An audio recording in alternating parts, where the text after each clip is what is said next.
대통령께서 뭐 성역 없는 수사를 해라. 지금 이 사태가 커지는 것 같으니까 성역 없는 수사를 해라. 그리고 이렇게 말을 했어야 했는데 이것을 수사팀을 독립시켜서 수사팀이 행동으로 보여주게 그렇게 만들어 주셔야 말씀하신 게 맞다.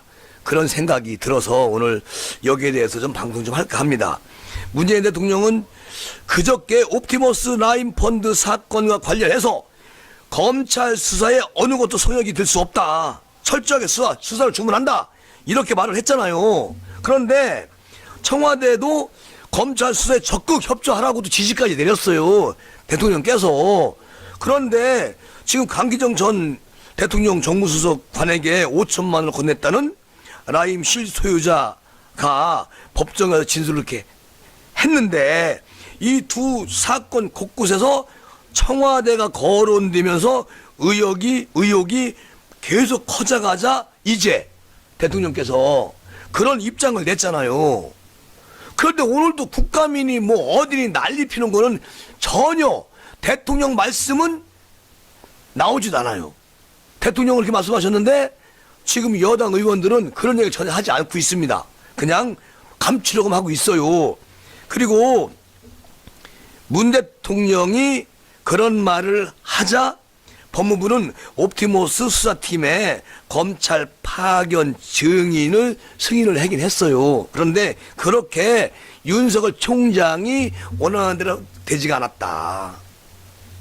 외견상으로는 수사가 본격화되는 분위기가 지금 돌고 있다는 얘기예요. 외견상으로. 근데 내부에서는 정작 그런 게 표시가 안 난다는 거죠. 그럼 이게 뭡니까? 옵티머스 사건에는 대통령 민정수석실 행정관으로 근무했던 이모 변호사, 그리고 또 거기에 그 부인이 또 연관이 돼 있고, 그러니까 윤모 변호사가 구속이 돼 있고 그 부인은 6월 달인가요? 그때 청와대 나왔잖아요. 어쨌든 가장 중요한 역할을 맡았던 그 부부가 지금은 나와 있어. 근데 지금 청와대 행정관 이 사람은 지금 절대 검찰에 불러들이질 않아요.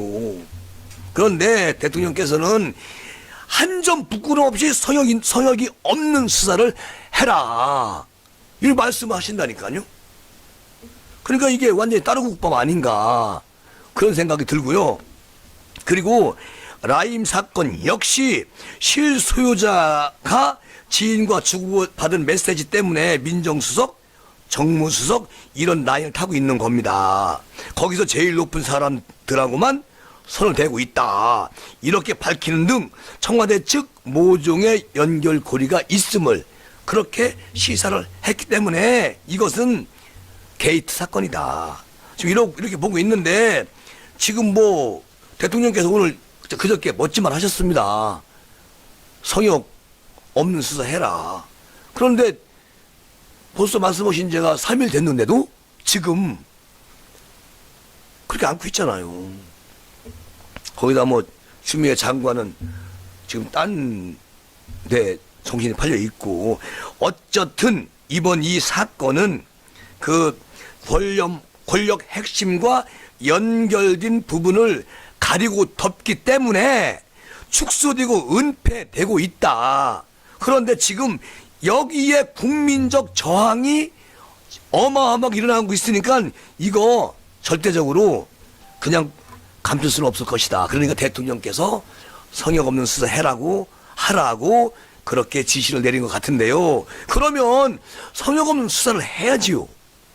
그런데 그게 그렇게 쉬운 일은 아닙니다. 왜냐하면 깊숙이 뿌리 박힌 관련된 분들 때문에 이것이 어떻게 될지 몰라요. 지금도 뭐 야당에서는 지금 이거 진짜 해야 된다는데 여당에서는 너무 그렇게 풍선 좀 크게 부풀리지 마라. 아니다. 이렇게 하고 있잖아요. 그러니까 이 성역 없이 수사하라.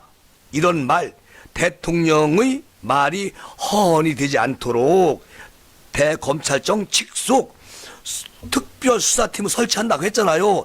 윤석열 총장이. 그러니까 이렇게 대통령께서 도와줘야 된다. 그리고 수사팀을 독립을 시키고 단호하고 엄정한 수사 행동을 보여줘야만이 이것이 대통령이 말씀하신 그 말, 성역 없는 수사 해라. 여기에 윤석열 총장한테 독립수사팀을 꾸려라. 이 말씀까지 들어가야 된다는 말을 지금 기사에서 많이 얘기하고 있습니다. 어쨌든 사건은 갈수록 이제 조금씩 벗겨지고 있는데요. 이놈의 사건이 양파보다 더 두께가 많아가지고 벗겨져 나온다는 얘기죠. 그런데 여기서 이제 뭐 또 추미애 장관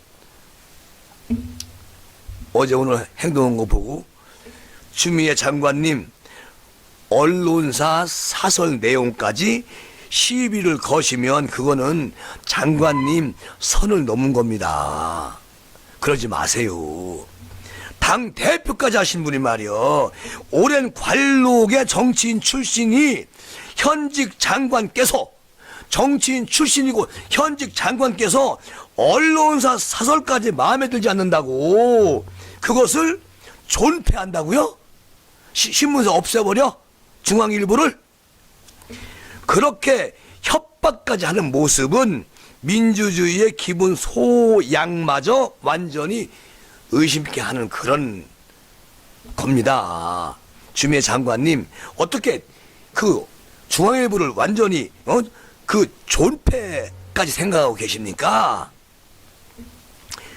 뻗치기 한다고 기자 얼굴 공개하고 출근길 사진 찍는다고 출근 거부하는 건 성질 사나운 화풀이고 그리고 또 성질 아주 그런 장관님의 모습을 드러내는 겁니다. 사설 내용을 시비로 언론에 재갈을 물리려 하는 것은 이건 민주국가가 아니고 정치인의 자세가 아니에요. 에? 자, 우리 김근식 영남대 교수는 뭐라고 말하느냐? 추 장관 비판하는 언론도 있지만 추 장관과 검찰개혁 구호를 지지하는 언론도 있어요. 그런데 그게 민주주의고 그게 언론이에요. 추 장관 편드는 언론도 있잖아요. 없어요? 한겨레 신문 어쨌든 있잖아요. 그리고 SBS가 형부 낙하산 의혹 제기했으니까 이제 SBS도 계속 언론으로 남을 수 있겠습니까? 없겠네. 그러니까 추미애 형부 낙하산 의혹 제기했잖아, SBS에서. 그러니까 SBS도 이제 추미애 장관 무서워서 방송 운영 못 하겠네. 아니 왜 깽판에 그렇게 도사가 돼가지고 그러세요? 언론 상대로 기이한 반응을 보이느니 차라리 내용 없는 검찰 개혁 구호 그냥 외치세요. 에? 차라리 그게 낫습니다. 장관님. 이렇게 말하는 김근식 영남대 교수. 딱 맞는 말이네. 차라리 내용 없는 검찰 개혁 구호 그냥 외치고 계세요. 임기 동안. 그러다가 그냥 임기 채우시고 내려가시면 됩니다. 그게 낫겠어, 차라리. 그렇게 말하네요. 김근식 교수가. 근데 오늘 그 진중권 교수가 뭐 이 양반 아주 정확한 팩트 가지고 김재고 TV 구독자님들한테 꼭 얘기해 주세요. 뭐 이런 것 같아. 어떤 얘기냐면 대한민국에서 제일 부패한 곳이 어디게? 물음표. 그리고 또 진중 교수가 답을 하지요. 청와대. 청와대 수석, 비서관, 행정관, 수사관 이 정도면 총체적 부패라고 할 수 있겠죠. 자, 내용을 보자면 기소된 사람, 현 청와대 문재인 대통령이 계신 그 청와대에서 근무를 하다가 범죄를 저질러서 기소된 사람이 누구냐. 첫 번째, 조국 민정수석, 감찰 무마 혐의, 감찰 무마 혐의, 그리고 또 등등등. 한병도 정무수석 선거 개입 사건, 전병헌 정무수석 뇌물죄, 신미숙 인사비서관 블랙리스트 사건, 김종천 정무비서관 불법 정치자금법 위반, 김종천 의전 비서관 음주운전. 아주 그냥 이게 참 다양해요. 다양해.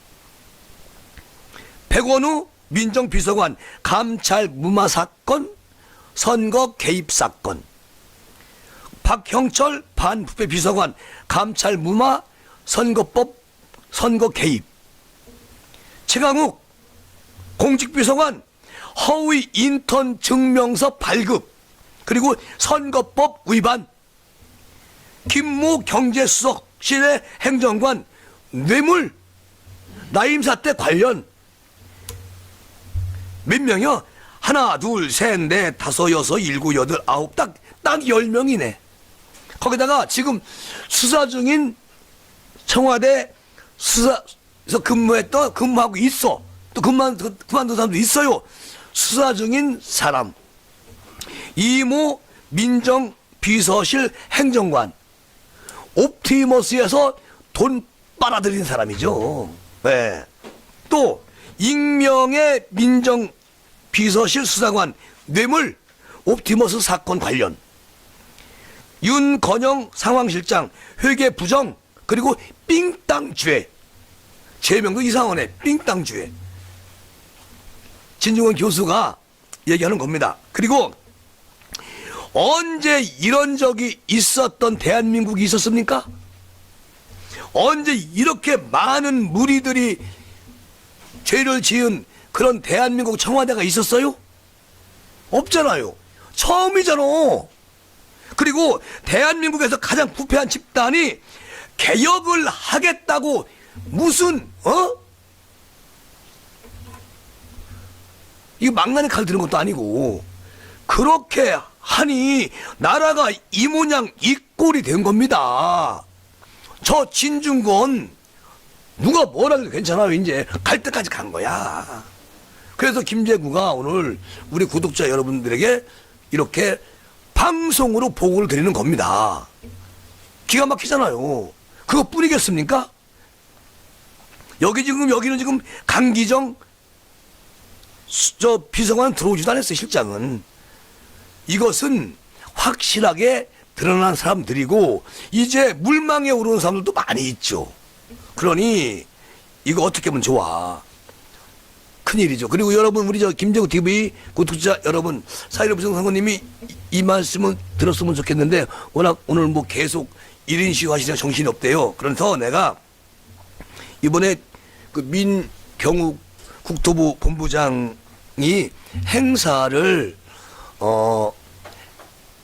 행사가 사실은 시위죠. 예, 블랙 시위를 하신다고 일정을 잡아놨어요. 그래서 이제 이렇게 말씀을 하시네. 민경욱 전 의원이 물심 양면으로 국토부를 지지하여 주셔서 정말로 감사합니다. 그리고 고개 숙입니다.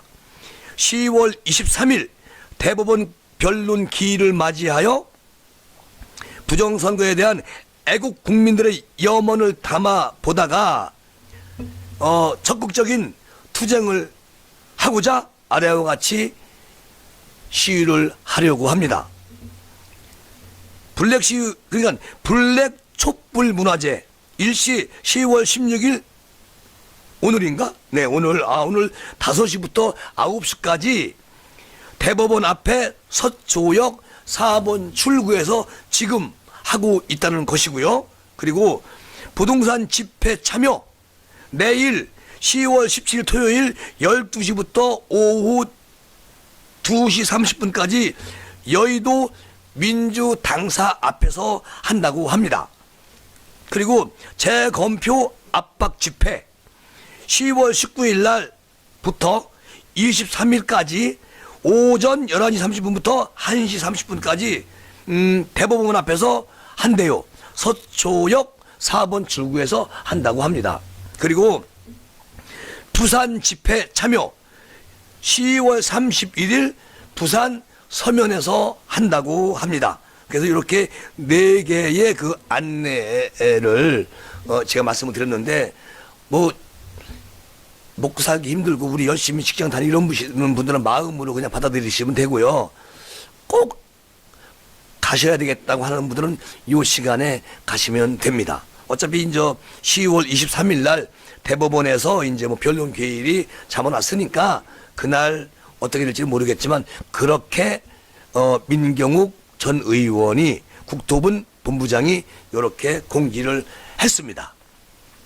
그리고 오늘 그거 참 똑똑한 인재인데 그 김종인 위원장, 황교안 대표 때 그 김형호 그 분이 선거본부장이었었죠. 그분이 우리 그 21대 국회의원 출마지를 막 여기저기 막 그냥 대박고 넣고 막 저 오지를 보내고 무슨 조선시대에 전쟁터 보내는 것처럼 그렇게 해서 우리가 참 표를 못 얻었잖아요. 완전히 망했잖아요.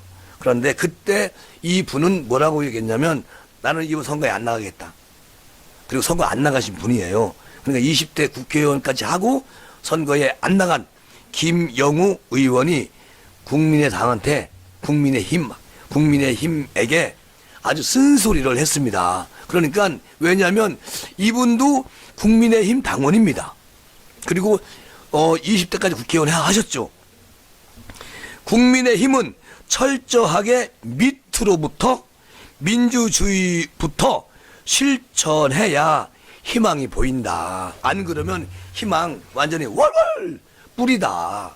그러니까 내년 서울시장, 부산시장 이 보궐선거도 마찬가지다. 지금 선거에 나설 마땅한 후보가 없어 보인다는 주장은 이거는 그냥 월월 이런 주장이다. 대한민국에 인재 없다고? 보수에 인재가 없다고? 김종인 어른 보수에 인정 없어요? 당신 머릿속에만 다 들어있어요? 그건 아니잖아요. 그러니까 기존의 구태의연한 시각에서 봤을 때는 그럴 것이다. 그런데 후보를 처음부터 지명도가 높거나 이미 잘 나가던 사람들 가운데 찾으니 당연히 없지. 그리고 넓혀 영역을 이 양반 국회의원 3선, 4선, 5선을 했거나 아니면 유명 연예인급 정치인만 생각하니 딱히 새로운 사람이 나올 수가 없다는 것이요. 그리고 신선한 사람이 있을 수가 없다. 3선도, 4선도, 5선도 또는 뭐 유명 연예인급 오라 그래. 다 경선 붙여. 내가 항상 말씀드렸잖아. 1000명이면 어때? 그렇게 사람이 없다는 말을 하지 마라. 또 당권자의 입맛에 맞는 사람이 없으니 없다는 푸념만 나오는 상황이 아닐까? 김종인 어르신데. 그리고 그래서 나 김영우가 제안 한번 한다. 내년 서울시장, 부산시장은 당협 차원에서부터 시장 후보를 경선하는 거다. 당협 차원에서부터 경선 멋지게 하자. 그리고 당협위원장이 출마할 경우에는 당협위원장 자리를 내놓고 출마하라고 해라. 대한민국 국민의힘 당협위원장이 얼마나 많어. 몇백 명 되잖아. 그리고 서울의 경우에 각 당협에서 서울시장 후보 경선을 하고 그렇게 뽑힌 각 당협의 서울시장 후보끼리 또 다시 서울시 경선을 하는 겁니다. 김재구가 늘 말했던 거와 똑같은 얘기를 하는 거야. 누가? 김영우 전 의원이. 그렇게 뽑힌 최종 승자가 국민의힘 서울시장 후보가 되는 것이다. 그래야 능력 있고 참신한 인물이 발급될 수도 있고 당권자로부터 자유로울 수 있으며 경쟁력도 강해진다. 지금 비대위 위원장님 생각에만 가지고 있는 그런 선수들 가지고 뭐를 하려고 그렇게 물어보지 마. 내 머리에 있어. 지금 말 못하지. 이런 말씀 하십니까, 위원장님? 주호영 대표는 뭐하고 계세요? 또 그렇게 해야 각 당협의 조직이나 분위기도 개선될 수가 있고 또 똘똘똘 뭉칠 수가 있다. 당협의원장이 그 지역구에 관리하고 있잖아요. 그 표, 그 국민들이 같이 함께 참여하는 것이다. 그런데 그것을 내려놓지 않고 저렇게 어르신이 혼자 대한민국 국민의힘을 다 이끌어 가시려고 너무 애국하시는 것 같아. 그렇게 애국하시라고 되는 거 아니잖아요. 그리고 우리는 기존의 기득권 정치를 반드시 바꿔야만이 국민이 그나마 박수 2번 쳐준다. 3번 절대 안 쳐. 너무 고립해였어. 그리고 특정 계파나 특정 당권자들이 선호하는 사람을 깜짝 발탁하는 것은 기득권 정치다. 이러면 안 된다. 그러니까 또한 10수년 이상 정치해온 사람들이 무조건 쉽게 쉬운 경선이나 쉬운 공천을 받는 구조는 이제 사라져야 된다. 아니 김영우 이 의원 지금 보니까 똑똑하네. 자, 지금부터 다시 한번 바닥부터 시작을 해야 된다. 바닥부터. 지금 내려갈 때까지 내려갔으니까 더 내려갈 것이 없다. 그러니까 국민들이 이거 아우성 치는 이유가 있어요. 뭐냐? 참 한심하다. 씨바스리가 또 양주 생각나네. 국민의힘이 한심하다. 왜 저 80 드신 어르신 한 분만 보고 턱받치고 있느냐. 그러니까 지금 이 김영우 의원 말도 일리가 있어요. 당협의원장 대한민국에 다 지역마다 다 있어요. 국민의힘 당협의원장이. 그러면 당협의원장도 경선에 나오게 하고 또 원외지구의 당협위원장이 아닌 능력 있는 분들도 나오게 하고 그래서 경선을 붙여. 그 다음에 다시 이제 이 경선을 해야지. 그렇게 하면은 각 지역에 있는 당협위원장을 지지하는 대한민국 국민들, 이분들이 한 표 한 표 힘을 실어줄 것이고, 그러면 대한민국 이벤트가 된다. 국민의힘 이벤트. 그런 거를 해야 된다. 그렇게 많은 분들이 국민의힘 김종현 그 의된 어르신께 그렇게 그런 얘기를 하는데도 왜 이 길을 막어요? 길을 뚫어요, 좀 길을. 이런 말 다 수렴하세요. 저 어르신, 뭐 서울시장 후보는 누가 적당합니까? 참 부산시장은 누가 적당하지요? 그걸 나한테 왜 물어? 내 머리 안에 있어. 때가 되면 얘기할 것이요. 이건 아니지요. 그리고 여러분, 전라도 분한테 잘 보여. 아, 전라도 분들 참 보수 많습니다. 엄청 많아요. 어르신이 그렇게 얘기 안 해도 엄청 많아. 어차피 안 오실 분들은 안 온다니까요. 그 말씀으로 그냥 2시간, 1시간 동안을 시간을 낭비하시고, 전라도 분들이 애국자입니다. 전라도 분들 나로 생각해요. 지금 이 집권당, 이 정부가 못 온다는 거 알아요. 그러니까 말씀을 안 해서 그렇지, 전라도 분들 애국자입니다. 분명히 전라도 분들도 보수 쪽으로 많이 오고 있다는 것이죠. 이것을 대내적으로, 대외적으로, 저 여러분, 전라도에 신경 쓰세요. 이렇게 말씀 안 하셔도 된다니까. 아니, 전라도 당협위원장들, 전라도에 아주 유능한 영재들을 비례대표에 영입을 하는 조건으로 우선순위 하겠다. 이런 말씀도 사실은 전라도 분들은 싫어할 것이요. 왜냐? 이건 또 편가르기다. 그러면 우리 나 같은 멍청한 충청도 사람들은 그냥 그래요, 잘하고 있어, 이렇게만 하나? 다 사람은 전부 다 움직이는 다 작은 우주야. 우주. 이 안에 엄청난 생각하고 사는 거야. 싫은 거, 좋은 거, 쓴 거, 매운 거, 다른 거 다 알아. 그러면 그렇게 내놓고 말씀하시면 안 된다는 거지. 똑같은 혜택을 주는데 기왕이면 전라도 분들 고생 많이 하셨으니까 전라도 분들은 조금 더 그렇게 말씀을 드렸는데 딱 특정 지역에 말씀하시면, 아니 그러니까 그러면 우리 김종인 어르신이 고향이 경상도야, 충청도, 강원도 이쪽이요. 그래서 말씀하신다면 좀 이해가 가. 거기서 아유, 이건 어쨌든 간에 너무 우물 안에 개구리다. 그런 생각이 들고요. 자, 그리고 이렇게 해야 정치권에서도 임영웅이 같은 참 인용이 많이 뜨네.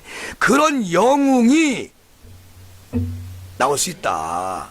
그것만이 국민의힘에 의한 국민의힘 정당이 되는 길이다. 그렇게 말을 하잖아요. 그러니까 이런 김영우 같은 전 의원들이 쓴 소리를 그냥 이것을 그냥 뭐 철판 딱 놓고서 툭 튀겨오면은 팅하고 나가게끔 하지 말라니까 철판 빼세요. 가슴으로 받아요, 그걸. 가슴으로 받으면 생각할 수가 있잖아요. 그런데 귀 딱 막고 철판 딱 놓고서 팅 튀겨 다시 나가기 말하면 이건 안 된다, 이건. 지금 국민의당이 지금 여론조사 10%대야. 안 됩니다. 왜 저렇게 우리가 악을 바락바락 쓰는 집권 여당은 무슨 콘크리트 지지자가 있나? 대한민국은 콘크리트 지지자가 절대 대한민국을 관리하지 못해요. 문재인 대통령께서도 이제 그런 벽을 다 그게 모래성처럼 쭈르르 무너져 파도에 밀려가지고 두고 보세요. 우리가 뭐 70년대 80년대 국민입니까? 90년대 국민도 아니에요. 2021년 2022년 이 현실 속에서 우리 다 이제 꿈에서 깼어. 꿈에서 다 깼다고. 부정선거? 돈 50만 원 줘? 받아 넣지 포켓에. 그리고 찍을 땐 너 안 찍어. 너는 국회의원 들어가면은 넌 돈 또 땡기려고 들어가는 놈이요. 안 찍지. 요즘 국민성이 그렇다는 얘기예요. 오늘 주호영 대표가 이런 말을 했습니다.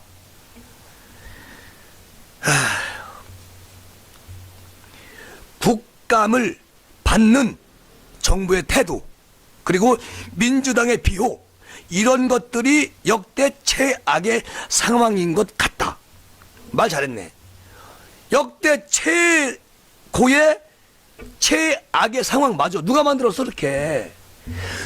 국민의힘 자유한국당이 이렇게 만들어 놓은 거예요. 자유한국당이 조선시대 선거하듯이 아니 홍준표 지역구에 나가야지. 뭐 대구에 나가서 되긴 됐어요.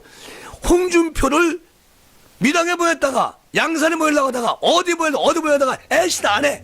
그리고 무소속으로 나가 됐잖아요. 그 양반은 그만큼 인지도가 있어 된 거요. 그런데 다 떨어졌잖아. 차명진, 민경욱, 막 이현주, 나경원, 아니 뭐 다 떨어졌잖아. 그 김영우, 나 그 양반 생각만 화가 나는데 뭐 지나간 얘기 하지 맙시다. 그런데 이제 주호영 대표가 얘기해서 그러는데, 그렇게 조선시대 때 선거하듯이 넌 전리가 차라리 절로 가. 그렇게 해놨다는 거지. 이거 안 된다는 거고. 그래서 지금 이번에 국감을 받는 정부가 자료 제출을 축소하고 거부할 뿐만 아니라 국감장에서 답변도 불성실하고 더 나아가 오만 불순한 경우까지 비일비재하다. 쌤통이다. 쌤통. 그러니까 지금이라도 빨리 주호영 대표가 우리 비대위원장 어르신 좀 등어리를 좀 긁어드려야 가려운데, 그리고 빨리 설득을 시켜서 지금 원회에서 말씀하시는 분들, 그리고 또 당 내에서도 이런 말씀을 하시게끔, 자꾸만 눈치 보게 하지 말라니까 하시게끔 선포하세요. 그리고 김종인 어르신은 당협, 원회, 또 당내, 원내 이런 분들 소리를 듣겠다 하시고 보니 다 해라. 그것만 수렴하시면 돼요. 자꾸만 본인의 생각 가지고 고집부리지 말고. 그것을 누가 해야지? 주호영 대표가 좀 어시스트 해주셔야 돼. 어르신을. 그렇게 굴러가야만이 우리같이, 김재구같이, 또 우리 김재구 유튜브 구독자님들처럼 지금 정말 답답하네. 갈등 없는데 직권내 저들을 하는 거 보면 이런 분들이 딱 올인할 수 있게 만들어주는 건 누가 만들어야 돼? 주호영 대표가 만들어야 돼. 이미 어르신 고집은 누가 묶었고.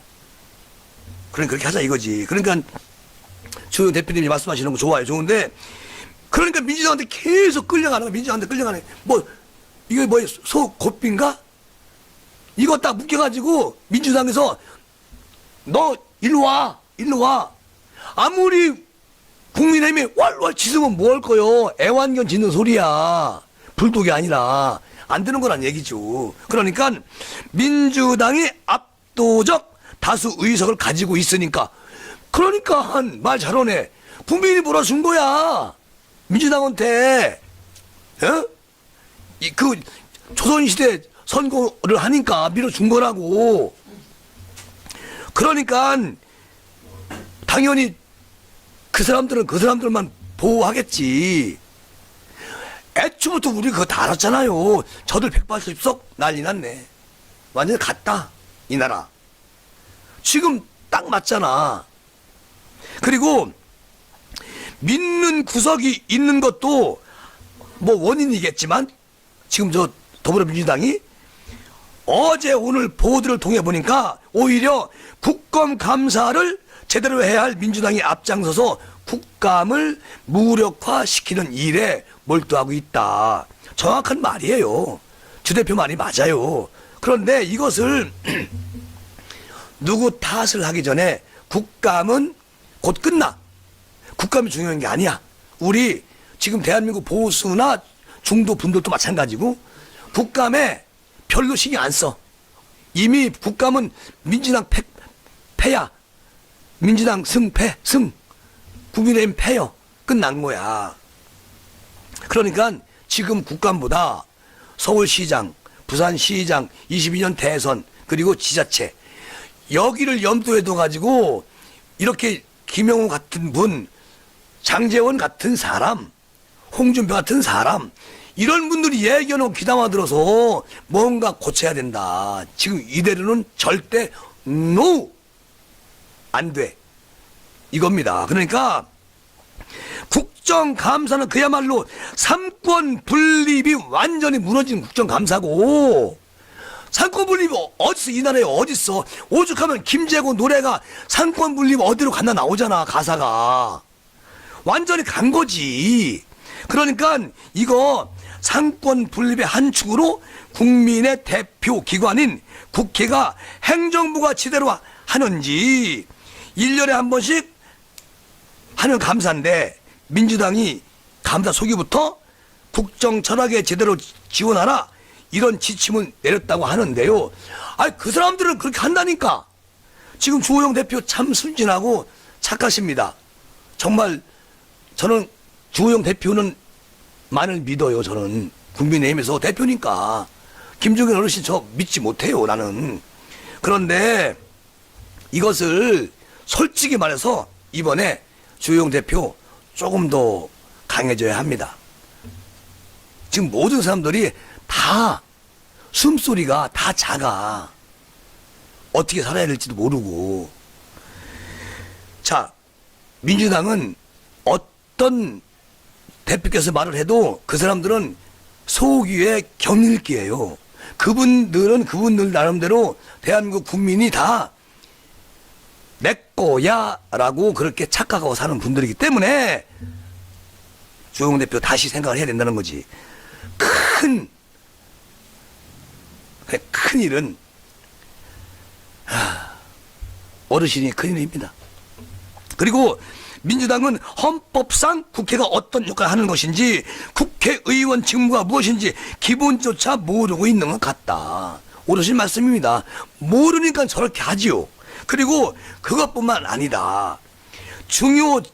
그러니까 중요한 증인에 대한 채택을 모두 방해하고 거부하고 있다. 뿐만 아니다. 자료 제출 압박이나 전 상임위원장을 민주당이 맡고 있지만 불성실한 답변 그리고 불성실한 자료 제출 이런 거를 요구를 절대 않는다. 상임위원장이 이런 거를 독촉을 해달라 그래도 그냥 웃으면서 좋게 넘어가.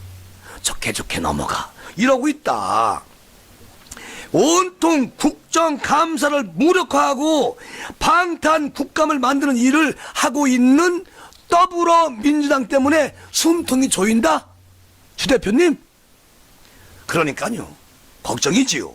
그리고 어제 그저께 김대년 민주당 원내대표가 나를 만났는데 여기서 중요 증인 채택 독촉을 하고 해결을 내가 요구했다. 주 대표가. 그런데 뭐라고 얘기를 하느냐. 대년 대표가 자, 돌아온 답은 추미애 장관과 관련해선 증인 채택을 더 해줄 수 없다. 뭔 말인지 알지, 주 대표? 이렇게 말하는 김대년 대표. 그러니까 아니 뭔 대표요, 대표야. 대표지. 임시로 그렇게 정권을 옹호하는 것이 정권 연장에 도움이 될 것이라고 생각은 하지만 국민들은 다 지켜보고 있다. 그러니까 국민이 지켜보는 거 우리 주 대표님 아시잖아요. 그러니까 자유한국당 심재철 의원 원내대표인가요? 그것도 그 전에 원내대표 하셨던 분들, 그리고 황교안 대표, 이렇게는 하지 마라. 그냥 패거리 싸움, 내 권력을 더 크게 만들고 힘쓰게 만들려고 같은 우물 안에서 물장구 치고 논다니까. 물장구 딱 맞으면 너 졌지? 아니 요만한 우물 안에서 자기들끼리 싸워가지고 자기 권력 더 심으려고 그따위 행동하다가 간 거 아니겠습니까? 지금은 국민의 힘이잖아요. 그러면 안 된다. 국민들이 민주당에게 압도적인 다수 의석을 준 것이 국감에 일어나고 온갖 부정비리 옹호하라고 덮으라고 이래서 준 것은 아닐 것이다. 100번 맞지. 아니지. 아닌데 어쩔 거요. 지금으로서는 국민의 힘인데 우리 말고 저들이 가지고 있는 게 국민의 힘이잖아. 국민들이 힘을 몰아준 거잖아. 그런데 이제 우리 지금 국민의 힘에서 우리한테 이제 몰아주세요. 그 이름 바꿀게요. 뭘로? 국민의 힘으로요. 이렇게 공모해가지고 들어온 이름이 국민의 힘이요. 그러니까 국민의 힘을 받아가려면은 지금처럼 하면 안 된다. 그 말이거든. 현명하신 국민들은 이런 것을 다 지켜보고 계시다가 아마 다음 선거에서 응징할 것이라고 저 주호영이는 확신합니다. 요 말 딱 한 마디 잘했네. 그러니까 주 대표께서 국민을 정말 믿으면 지금부터 팩트 있게 잘 짜가지고 서울 선거, 부산 선거, 22년 대선, 지자체 국민의 사랑을 받으려면은 지금 김종인 어르신은 안 된다.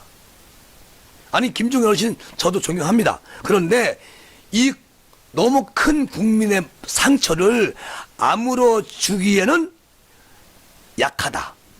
야하다. 김종인 어르신은. 그 누가 해야 된다고요?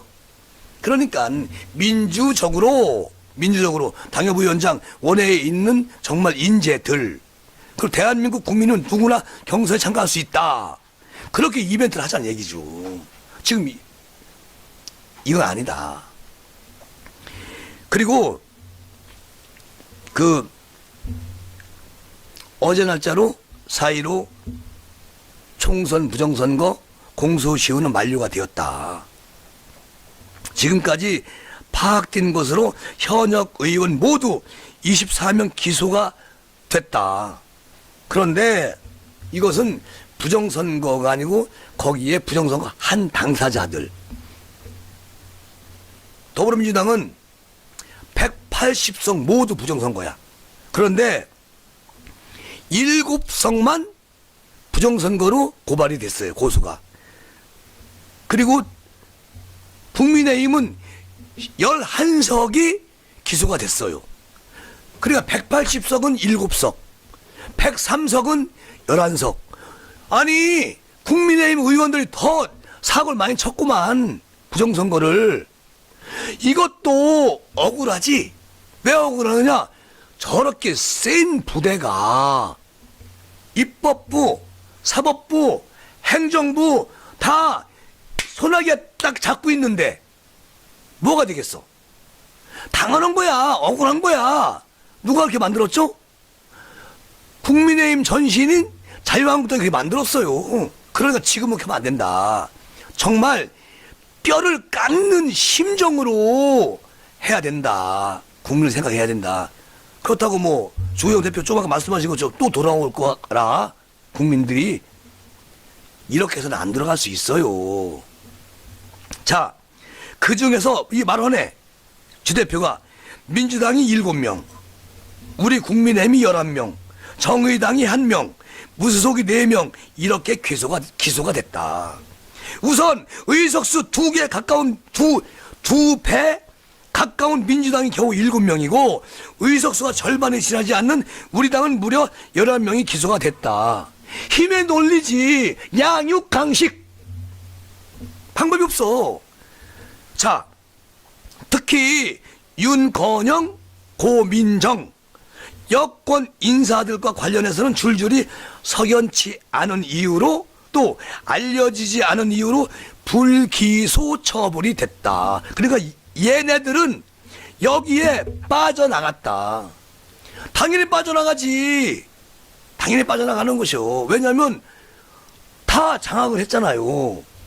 검찰도. 어쨌든 윤건영, 박영선, 송영길, 오거든, 황희, 고민정, 이상직까지는 저희들이 도저히 불기소 이유를 납득할 수가 없어서 국민의힘에서 납득할 수가 없어서 법원에 기소를 구하는 재정 신청을 했다. 하면 뭐냐고. 임기 끝날 때까지 앞으로 4년 정도 가요. 이게 재판이 질질 끌으면 끝나는 거지.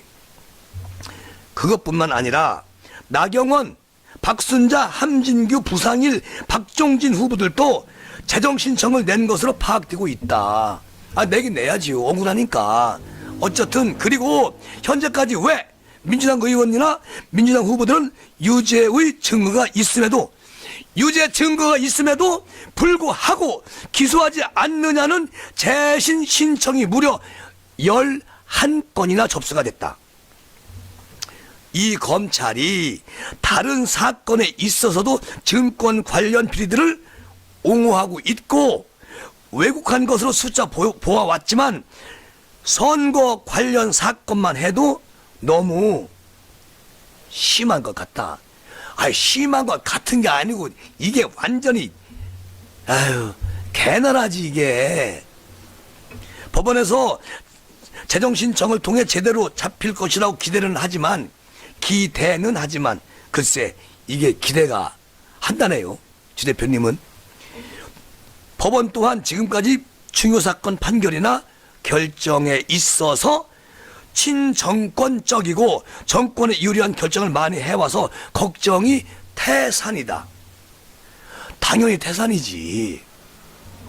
시중말로 검찰의 진짜 권한은 범죄자를 기소하는 데 있는 것이 아니라 기소하지 않고 봐주는 데 있다고 하지만 기소권을 독립하고 있는 검찰이 이 사건도 요직에 친정권적인 사람을 앉혀가지고 아마 그런 결정을 하는 것 같다.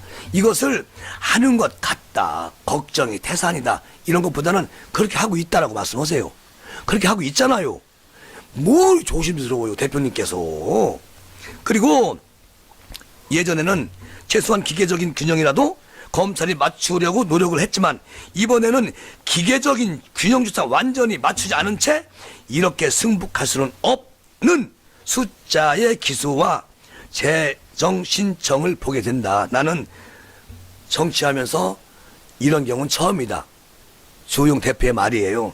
더군다나 여권 핵심 실세들에게 대해서는 거의 예의 없이 다 불기소. 여권은. 그리고 우리 검찰이 완전히 무너진 것이 아닌가 이런 생각이 든다. 오늘 아침에 오호 통제라는 말이 저절로 나오더라. 그러니까요, 우리가 이 세상을 살아가는 삶도 그래, 삶. 내가 살아가는 것도 마찬가지인데, 아휴, 나 직장 나가는데 우리 직장이 돈이 너무 째가지고 거기 가서 일 열심히 해본들 에이, 월급은 잠깐만 깎일 것 같고, 좀 더 못 받은 것도 못 받을 것 같아. 그 나와가지고 자포자기하고 일을 안 해. 분명히 이 직원이 나한테 한 500원 벌어주면 내가 400원 주고 100원 내가 가져야 가게세도 주고 나도 출퇴근할 거 아니에요? 근데 이 친구가 와가지고 200원밖에 안 벌어줘. 그럼 내가 150원 내가 손해보고 있어. 그러면 회사가 망하는 거야. 똑같은 거요. 아, 똑같은 거지. 이것도. 뭐, 아이고, 검찰이 완전히 무너진 것 같은 생각이 든다. 그래가지고, 이거 해본도 될까? 아니, 뭐, 재정 신청을 했지만, 뭐, 기다려야지. 이러면 안 된다는 거잖아요. 이것은 우리 주호영 대표나 국민의힘이 국민의 신뢰를 받아야만이 다시 저 권력을 가지고 와가지고 무언가 펼쳐볼 수 있는 거잖아요. 아직도 일이 작다. 더 빡세게 해야 된다. 그런 생각이 들고요. 라임 옵티머스 사건이 시간이 지날수록 파도 끝이 없는 고구마 줄기처럼 되어가는 것 같다. 그러니까 여러분, 민주당 김태현 원내대표는 라임 옵티머스 사건에 민주당의 입장을 확고하다고 발언을 했다. 뭐라고 했냐면, 어떤 소용도 두지 말고 적극 수사해가지고 사건 전모를 밝혀야 한다면서 특검이나 특별수사단 설치는 이것은 우리는 받아들이지 못하겠다. 기가 막힌 말이죠. 진짜 김태년 의원 머리 좋네. 뭐라고? 아, 라임이나 옵티머스 사건 완전히 확고하게 파헤쳐야 돼. 김태년 의원이 말을 해. 그런데 그렇게 밝혀야 돼. 그런데 특검이나 특별수사단 설치는 하지 마로. 아니 무슨 소리냐고 이 소리가. 눈 가리고 아웅하는 것이죠. 그러면 김태현 대표는 라임하고 옵티머스 사건들을 범죄자들의 금융사기 사건일 뿐이라고 말하는데, 이낙연, 추미애, 김태년 여권 지도부가 하루가 멀다 하고 미리 금융사기 사건으로 단정해서 규정하고 가이드라인을 다 주고, 그런 이유는 뭐냐? 더 이상 사건을 축소하지 말아야 되지 않나? 이렇게 말하는 주 대표님. 그러니까 우리 국민의당 주 대표님 이하 거기 계신 의원님들 의심 가든지 의원님 생각에 이거 확고하다. 무조건 기사에 까야 돼요. 국민이 알게 무조건 던져야 돼. 던져야 돼. 사실이든 이거는 의심이 갖는 것도 마찬가지로. 그래야, 아니, 저들이 촛불 시위할 때, 우리 박근혜 대통령, 권력 뺏어갈 때, 어마어마했잖아요. 부풀린 게 85%, 15% 그 최순실, 박근혜 대통령 범죄 없음. 그런데 이 85%에 부풀려진 그 가짜 뉴스로 가져간 거잖아, 권력을. 근데 우리 국민의힘은 사실이 95%, 부풀린 게 5%, 착하고 순진하고 순박해. 그래서는 다시 정권 오기 힘들어요.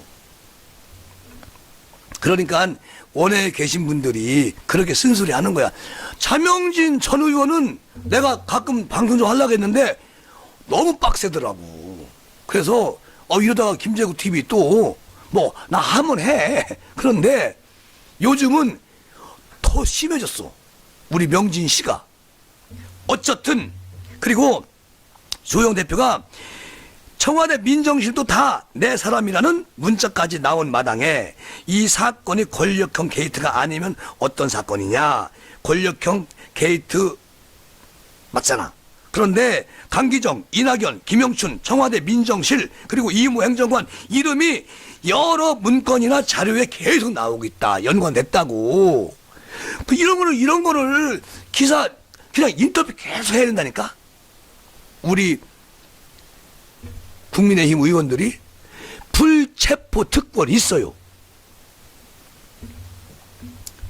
도안이면 뭐야 지금 상황은. 지금 우리 국민의힘은요. 도안이면 뭐 상황입니다. 누구한테 빌부터? 국민한테 빌부터? 그래갖고 앞으로 잘게 봐주세요. 그리고 그동안 전라도가 우리 안 찍어줘가지고 안 됐다니까? 그냥 전라도에 신경 써야 된다니까? 맞는 말씀이에요. 그런데 전라도, 충청 다 신경 써야지. 어쨌든 상황은 이렇다. 그러니까 정권 실세들이 연루된 권력형 게이트를 정권에 장악된 검찰이 더군다나 지금까지 이미 숱한 수사 실패를 하고 비판을 받아왔던 이성윤 지검장이 지휘한다는 것은 말이 안 된다. 아니, 주호영 대표께서 지금 오늘까지 4번째 계속 이성윤이는 안 된다. 매일 이성윤이는 안 된다. 이렇게 말씀을 하시잖아요. 그럼 저는 그걸 또 국민의힘 대변인실 가가지고 와서 여기서 방송하잖아요. 그런데 똑같은 말이 계속 반복돼. 주호영 대표님 하기 답답하니까 그렇게 말씀하시겠지. 이성윤 지검장이 지휘하는 것은 말이 되지 않습니다. 어제도 이성윤 지검장이 하는 것은 말이 되지 않습니다. 그저께도 이성윤이가 지휘하면 이거는 밝혀지기 힘들어요. 그렇게 대목이 들어가셔. 아니, 답답하니까 주호영 대표님이 답답하니까 그렇게 하겠지. 그런데 새로운 걸 좀 줘봐요. 우리 김재구 TV 구독자님들이 주호영 대표의 아주 새로운 거 딱 있으면 참 좋겠다. 너무 지루하다. 그렇게 생각하고 있다는 것이죠. 그리고 대통령께서 문죄인 대통령께서 수사에 성역은 없다. 그리고 모두 다 수사에 협조허슈.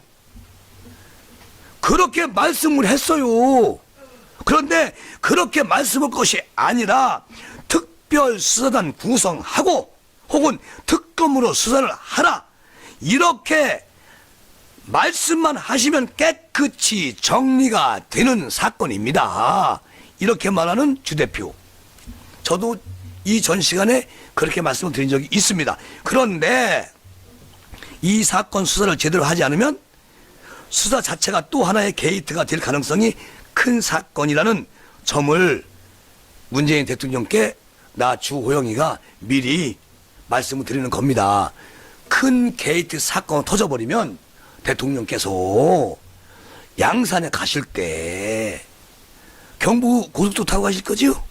박정희 대통령이 그걸 멋지게 넣어가지고 대한민국이 발전한 거 아시죠?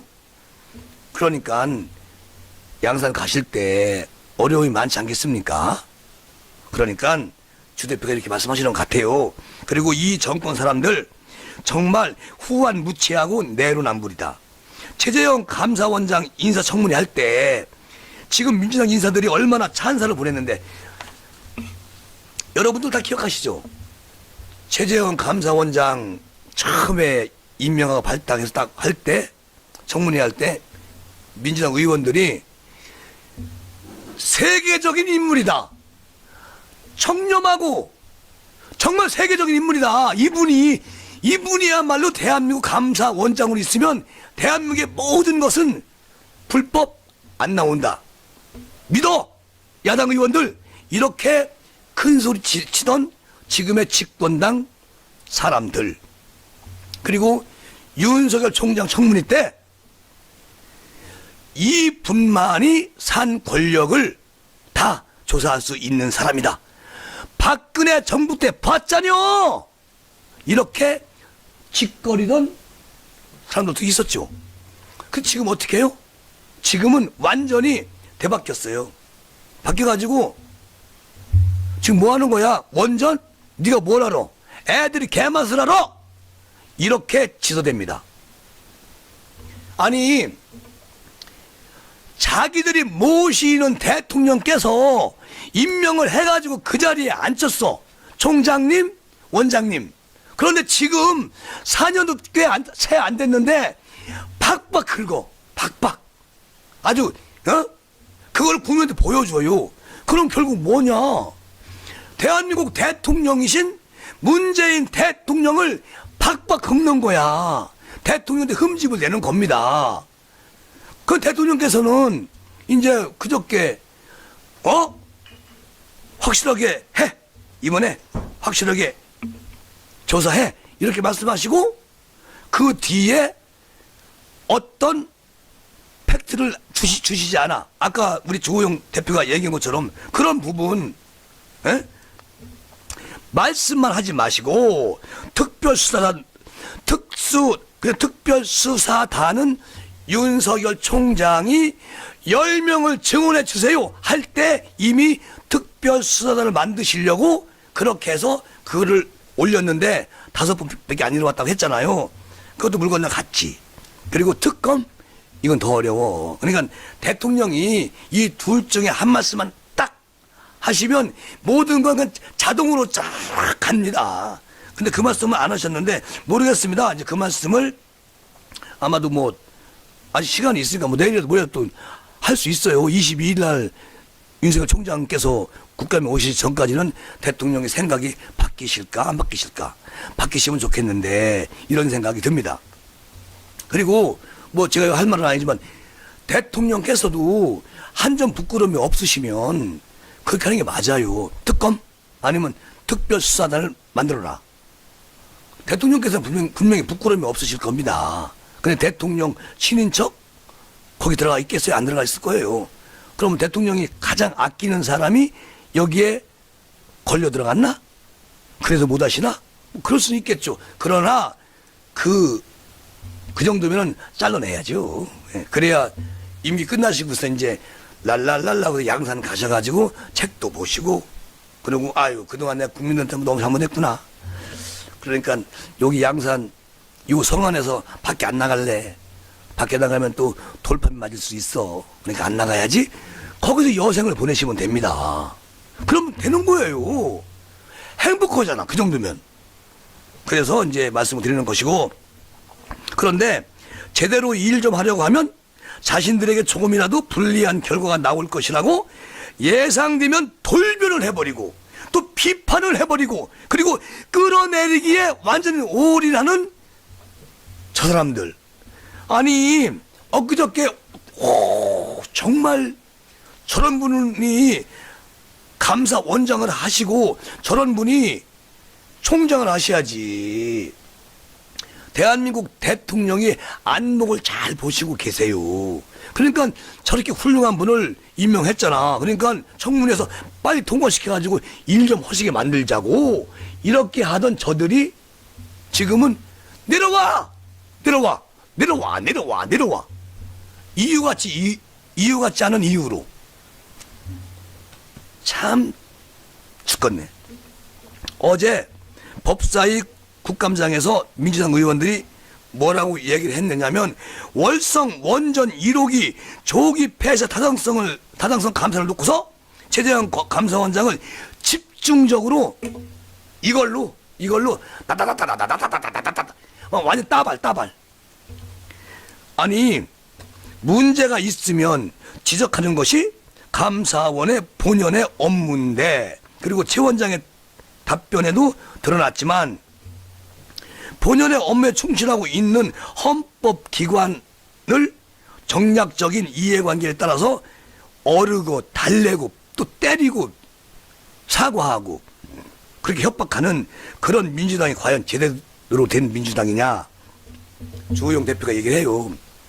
그리고 법과 규정이 아니라 정치적 이해관계에 따라서 공격 대상을 설정하고, 그리고 민주당은 떼거지로 그냥, 그리고 정치검사는 날라차기로 그냥, 이게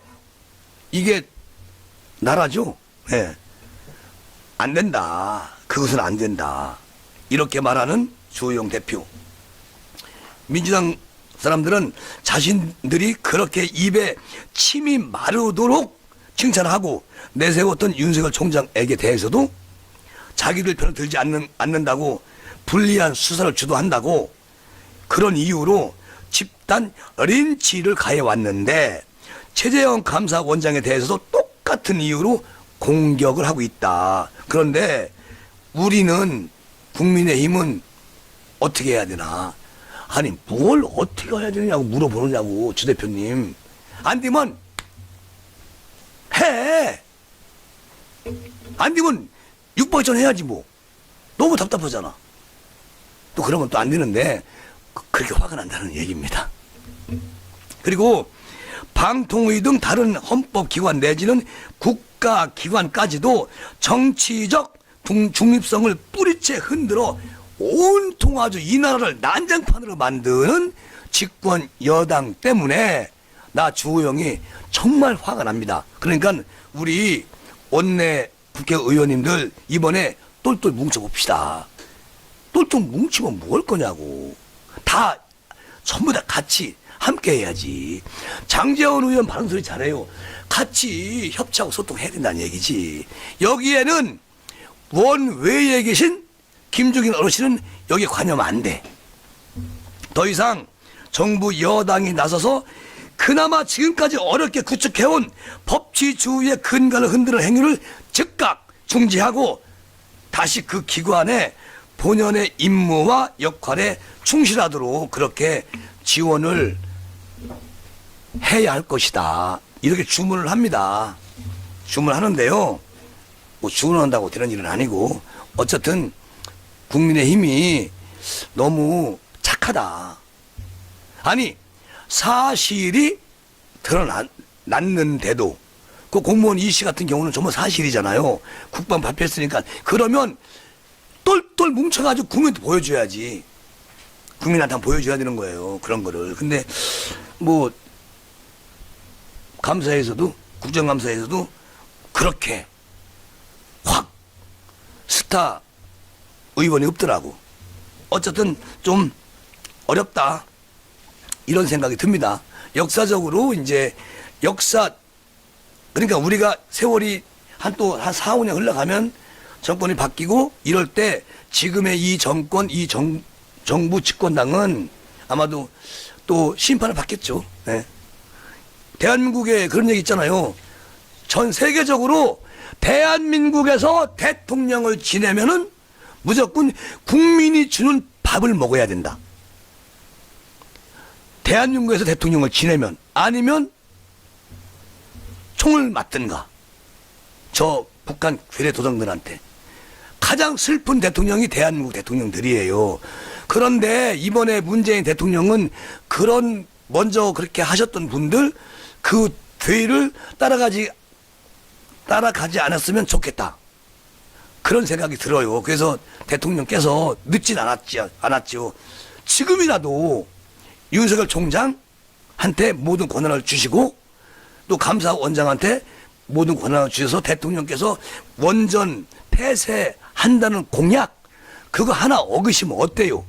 30개 공약 중에 하나 하셨다면서 나머지 29개 다 안 하셨다면서 그러면 하나 더 어기면 어때? 그래도 29개 어기는 거예요. 그리고 국민이 더 좋아지면 좋잖아요. 그런 생각이 듭니다. 그리고 이번에 오늘 마지막으로 하태경 의원이 나 하태경 의원 별로 안 좋아했는데 요 근래 많이 좋아지게 되는데요. 육군은 그게 중국산인지 몰랐어요? 몰랐다고? 업체는 중국산 그러니까 이걸 가지고 온 업체는 중국산 문제없다. 좋다. 그리고 이게 뭐냐? 육군 CCTV 사업. 중국산 쓰는 것 확인이 됐다. 자, 하태경 의원이 물어봅니다. 누구한테? 사인텔레콤 어느 이사한테 물어봐요. 하태경 의원.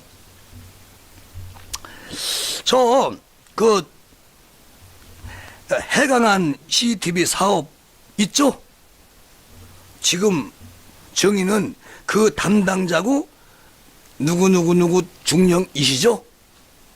그러니까 육군 사업관리 장교가 네, 난 암흑의 중령입니다. 하태경, 네, 제가 그냥 암흑의 중령이라 부르겠습니다. 중령. 네. 알겠습니다. 네. 하태경, 저기 말이죠. 그 CCTV가 보니까 3개로 구성이 되어 있더라고요. 그런데 시간하고 저 사진 좀 보여주시죠. 예. 카메라 사진이 나와요. 이게 하우징 펜필드 그쵸 회사가.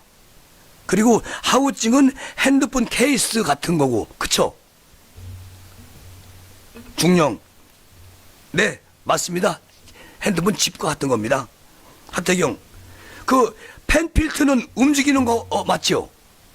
그렇습니다. 구동하는 겁니다. 하태경 그렇죠. 구동하는 구동 장치죠.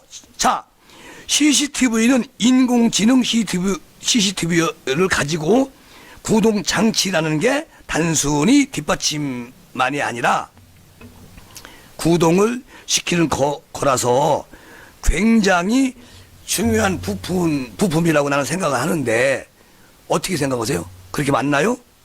그렇습니다. 하태경 여기서 보니까 핀텔트는 전체가 완전히 저 중공에서 만든 그런 아주 완전 중국산이더라고요.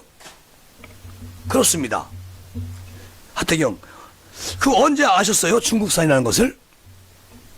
육군 대령 이번에 의원님께서 먼저 이렇게 말을 하셔가지고 지금 알았네요. 의원님께서 이렇게 말씀하시니까 그거 듣고 이제 그걸 중국산인지 알았어요. 저는. 하태경 그러면 내가 말한 다음에 알았다는 것이죠? 네 그렇습니다. 국정감사가요 완전히 코미디라고요. 제가 볼 때는. 하태경 이 사업 시작한 게 언제입니까? 저 대령 지난 9월경에 팀이 결성되고 그때 시작한 걸로 저는 그렇게 그냥 알고 있어요. 그래요? 계약서는 언제 썼어요? 계약서는 올 3월인가? 3월경인가? 이때 업체가 선정되고 아마 3월경에 계약서 작성한 것 같습니다. 아니 그럼 계약서 쓸 때 저 펜틸트가 중국산이라는 것을 몰랐다는 거네요. 계약서를 쓰시면서 이렇게 쓰시면서 에? 대령 예 맞아요. 하태경 아니 회사에서 그럼 이야기는 안 해준 거예요? 중국산이라고? 네, 전 못 들었거든요. 참나. 하의원 그러면 사인텔레콤 나오세요. 자 일단 대령님 잠깐 계시고 나오세요. 누구누구이시죠? 사인텔레콤 이사. 그러니까 이것을 중간 가지고 온 업체. 네 그렇습니다. 하태경 그 사인텔레콤이 해강안 CCTV 사업 납품 업체 맞죠? 예 그렇습니다. 아니 왜 핀텔트가 중국산이라는 거를 군에게 왜 알려주지 않았습니까? 왜 숨겼어요? 시간이 없기 때문에? 아니면 단답형으로 빨리 말씀하세요. 사인텔레콤 이사 당시에는 성능 테스트 위주로 그냥 과정을 거쳤기 때문에 굳이 중국산이다 미국산이다 일본산이다 그런 얘기는 할 필요 없어서 그냥 안 했습니다. 하태경 잠깐만 그게 무슨 말이죠? 이사님? 그러니까 중국산이라는 거를 얘기 안 했다? 이사 그 당시에는 원산이라는 개념보다는요 성능이 우선이다 이런 걸 선호했기 때문에 누가? 군이? 우리가요. 하태경 그러면 중국산이라는 것을 계약할 때 알고 있었습니까? 저 이사님은? 저희 납품사로부터 정보를 제공받아가지고 네 그러니까 알고 있었죠. 알고 있었고 네 하태경 알고 있었고 계약 당사자인 육군은 이걸 모르고 있었다? 그리고 그 다음에는 우리 중령한테 하우징 중국산이죠? 이렇게 물어보겠습니다. 말씀하세요 중령. 예 그렇습니다. 하태경 그것도 이번에 저 하의원이 말씀하시고 난 이후로 그때 알았다. 그러니까 저는 답답한 중령님. 하태경, 언론 보도 나오고 알게 됐고, 계약할 때는 몰랐고요. 언론 보도도 제가 얘기해서 언론 보도 나온 겁니다. 계약할 때 몰랐고. 예, 그렇습니다. 하태경. 그리고 지금 카메라가 하나 나왔는데, 오늘 오지 않은 정인 회사가 그 크리에이티브 회사인데, 그 이사님이 나와보세요. 자, 이 크리에이티브 회사가 카메라 제일 중요한 모듈을 사인텔레콤에 납품하는 그런 협력 회사 맞지요? 협력 회사. 예, 그렇습니다. 그러니까 하태경 의원, 그러니까 이 크리에이티브에서 제공하는 카메라 모듈이 주 핵심인 거 아니에요? 이 카메라 기능에 그러니까 보는 렌즈. 예, 그렇습니다. 하태경, 그렇죠? 자, 화면을 보여주세요. 두 번째 화면 보면 이 크리에이티브에서 렌즈를 구한 핵심 부품을 사인텔레콤에 줬는데 제게 중국 회사 거랑 똑같이 생겼어요. 제게. 그리고 왼쪽에 있는 게 중국 회사에서 만드는 카메라 제품과 설계고, 오른쪽이 지금 사인텔레콤이 제공한 건데 왜 똑같아요? 거기다가 제가 볼 때 오른쪽입니다. 오른쪽이 중국 거고 왼쪽이 사인이고, 그 다음 저기 카메라도요, 제 거는 중거리입니다. 그리고 중거리 카메라도 오른쪽이 중국 업체가 팔고 있는 거고 왼쪽이 사인텔레콤이 제공하는 건데 모양도 똑같고 설계도 똑같아. 그러면 자, 중령님, 제가 질문하고요. 중국 업체가 그 크리에이티브 회사가 중국 업체로부터 카메라를 수입하고 있다는 것을 알고 있었어요? 저 육군 중령 몰랐어요. 난 몰랐어요. 하태경, 이번엔 확인했어요? 그럼 지금 육군 중령, 지금 의원님께서 국방부 감사에서 저 사진을 주셔가지고 저 사진을 한 플랫만 가지고 저희가 자체 비교해봤을 때 중국에 들어온 의원님이 제시한 그 사양이 들어왔을 때는 저희가 성능 평가에서 통과하지 못했을 거라고 조심스럽게 저희들이 확인을 했습니다. 하태경, 이 양반 똑똑하네. 하태경, 자, 그러면 지금 CCTV 설치했어요? 직전에요? 예? 예? 아닙니다. 하기 전에요. 대령에게 말해서 중령에게 말을 해요. 그러면서 모든 것은 하태경 의원으로 인해서 이제 다 알게 됐다는 거예요.